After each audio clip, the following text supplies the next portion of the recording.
Welcome to Burlap Teachers. Enjoy the video. Hello everyone. In this video I will show how to make a Robin Hood hat using an easy method. First, let's gather our materials. You will need a piece of felt, ideally in green or brown, measuring at least 24 inches by 18 inches. You'll also need a pair of sharp scissors, some fabric glue or a sewing machine, and a decorative feather to complete your look. This simple project is perfect for costumes or playtime. Now let's cut the main shape for our hat.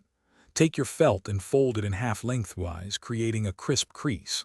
On the folded felt, draw a large half circle, ensuring the straight edge of your half circle aligns with the folded edge.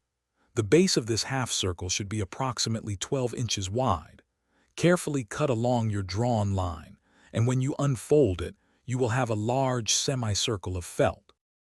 With your felt semicircle cut, it's time to assemble the hat. Bring the two straight edges of the felt together, overlapping them by about 1 inch. This will form a cone shape, which is the basic structure of your Robin Hood hat. You can either use fabric glue to secure this seam, pressing firmly, or sew a straight stitch for a more durable finish. If using glue, let it dry for at least 30 minutes. Finally, let's add the finishing touches to your Robin Hood hat. Fold up the bottom edge of the hat by about 2 inches all the way around to create a brim. This gives the hat its classic shape. Then, take your decorative feather and attach it to one side of the folded brim. A small dab of fabric glue will hold it securely. And there you have it.